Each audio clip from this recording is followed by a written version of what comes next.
Hi, I'm Cheryl Broom, CEO of GradCom and host of Higher Ed Conversations. And this is Quick Takes. And usually I am by myself on Quick Takes, sharing a hot tip or answering a question from one of our clients.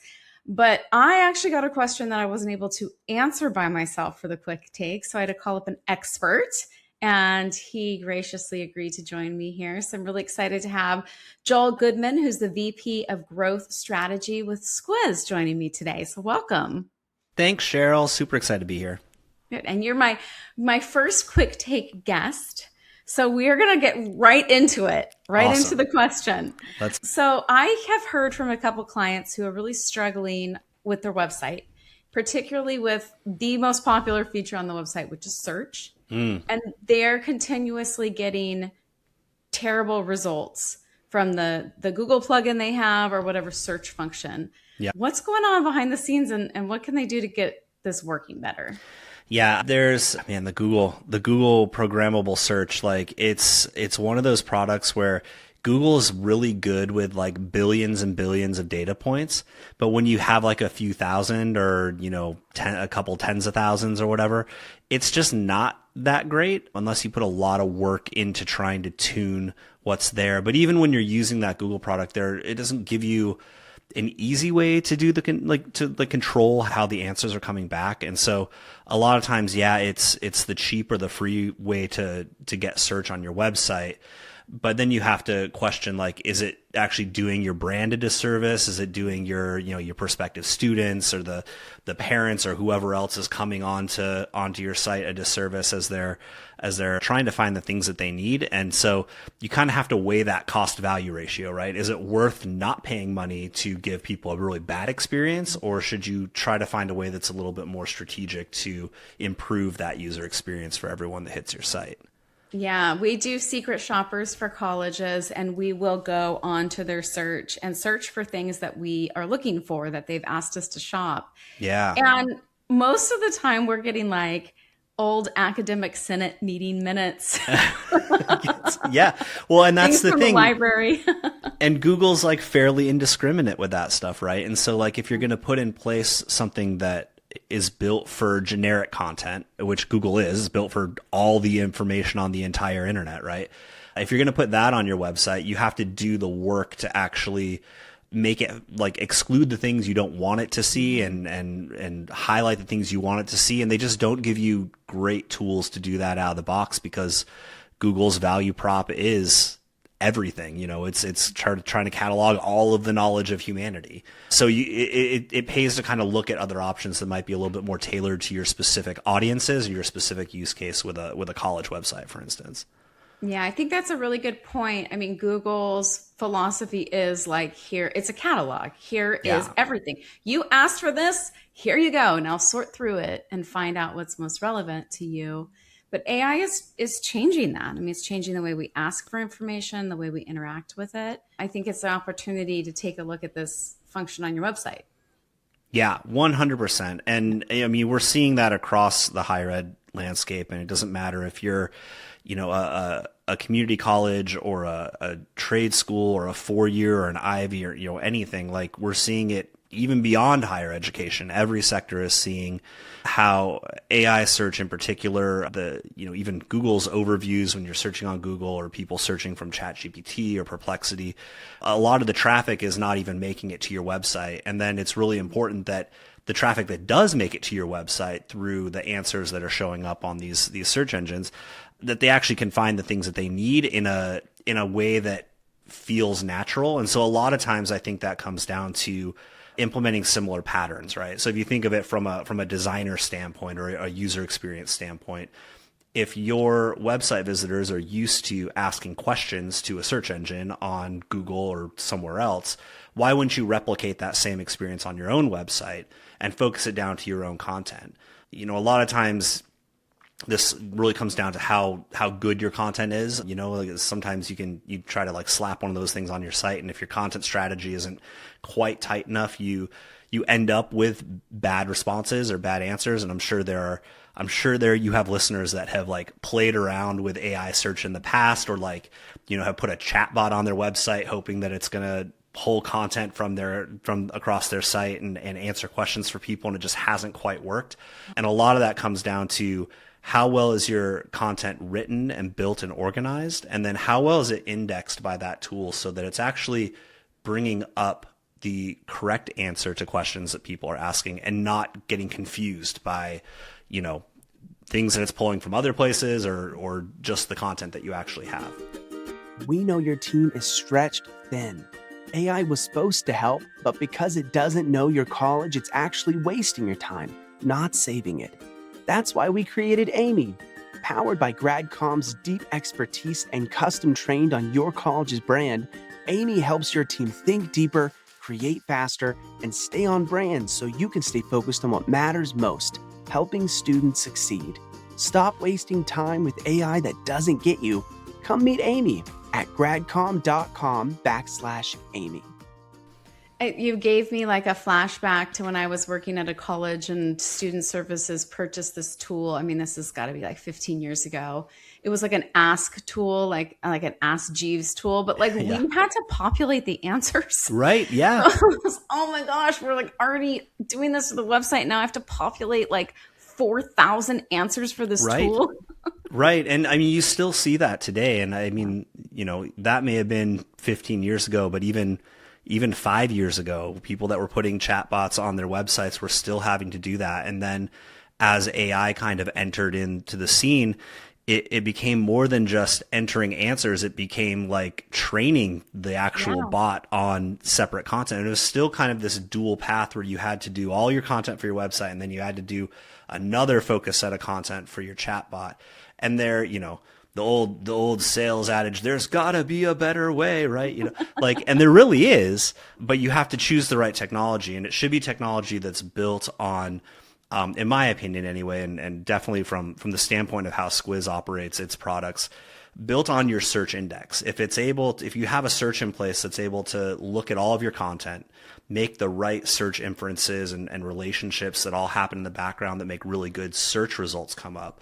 If you then apply AI to that, you've already done 90% of the work. I mean, you're really close to having something clean. And then what happens is the AI layer actually helps you just get that other 10% of the way, fixing the content that's on your site to be better for like the results that are coming up in search or the results that are coming up in your AI chat. But also for the normal people that are hitting your site and reading that content, it makes the whole experience better. And so I keep coming back as I hear the same things that you're hearing about search and kind of the fear of outside AI engines kind of taking our traffic away, but then also the ongoing struggle for 2 decades of not getting good search results on our own websites. I hear those same things, but it always comes back to good content strategy, really good human oriented content that makes sense, doesn't conflict with itself, doesn't have contradictions across your site. And now what we're seeing is if your content is really good for humans to consume, the next step is making it really good for robots to consume as well. And so then you're able to kind of handle both sets of challenges there. I watched my older son going through college admissions, and actually the podcast out in February, I interviewed him and a friend about it. And he complained all the time because he'd go to a university site and search for something he needed for his application. Yeah. And then he would leave the site and just search for it in Google. Like, this is pointless. I am so frustrated. Yeah. And like, I mean, I've heard that a lot when I ran an agency before I joined Squiz, and I heard the same things from clients all the time because they were hearing that from their prospects or prospects that they lost, that went to other schools, and it, you try to like tune your content for then the main Google search, right? But how do you maintain control over that experience on your own website? And it's tough, but it's getting easier, and there's kind of more sense coming around it when you really approach it from the standpoint of good quality content. Now, I know that you at Squiz, you have a tool for AI search for the website, and I wanted to ask how that works. And do people have to like redo their entire content management system to implement AI search, or is this something that they can look into separately? Yeah, no, our product for search especially, so we have a search engine called Funnelback that's been around in the higher ed scene for probably the last 16 or 17 years as of this recording. There a lot of colleges and universities use it across their websites already. And then in the last year and a half or so, we've built on this conversational AI layer that allows your website visitors to ask a question to the search. It uses those same search results that our traditional, traditional like link-based search engine uses, and then summarizes those and gives those answers similar to what you'd get out of a Google AI search or something like that. And it's completely CMS agnostic. So yeah, we have a full CMS and a DXP that it integrates with and provides you some other features. But even if you're on a Drupal site or a WordPress site or, another proprietary CMS out there, you can still put this in place and it'll index all your content actually from any source that you have. And then you can build custom chat interfaces to allow, excuse me, build custom chat interfaces to allow people to ask those questions to your content and get proper answers back. That's great. Now they're getting the same experience on your site that they're getting in the search engines, right? They're getting a summary based, they're able to ask questions the way they want to ask, get a summary response, and then maybe other links that are relevant.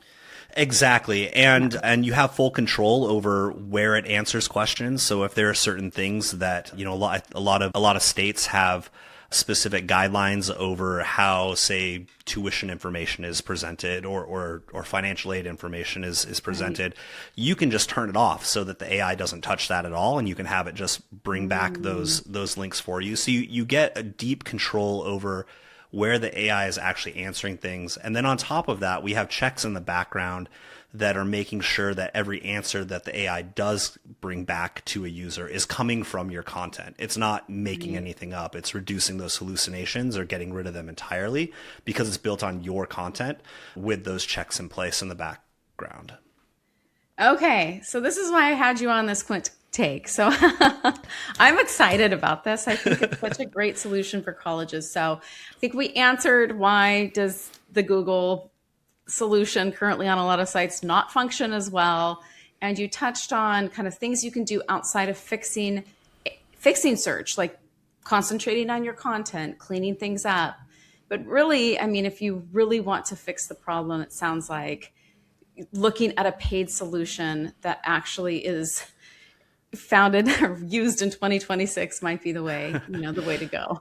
Yeah. And I think it's a really big job to take care of all of the content side of it. Right. And so if you can find a solution that helps you figure out what content needs to be updated, what content's good, prioritizes that stuff for you, and then can help you move towards a really good search interface and bringing in those AI patterns that people are getting used to across other search engines.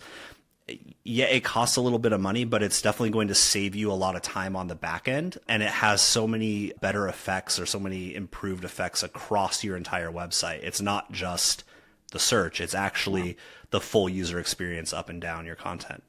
Well, this is for another podcast or another quick take. But what I'm excited about in this kind of age of AI is I feel like content has taken a back seat for a while, and we've been focused on tools. Yeah. And like content's really important again.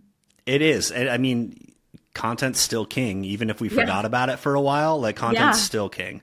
And it really does matter. It matters to the regular people that show up on your website that want to find out, if you offer an academic program that, that they're interested in, or just want to figure out how to pay for school. And it matters to all the new robots that we have to entertain now across the internet. It matters to all the AI. So if you improve your content, it's going to make all of those things better. Well, Joel, thank you so much for joining me today. And if people have questions for you, how do they get a hold of you? Where can they go? Yeah, you can visit squiz.net. You can email me at jgoodman@squiz.net or find me on LinkedIn. I am Joel Goodman. You'll just search me. You'll find it. I'm pretty into the higher ed scene, so you'll find me there. Great. Well, thank you so much. I really appreciate you coming on and lending your expertise. Yeah, thanks, Cheryl. This is a lot of fun.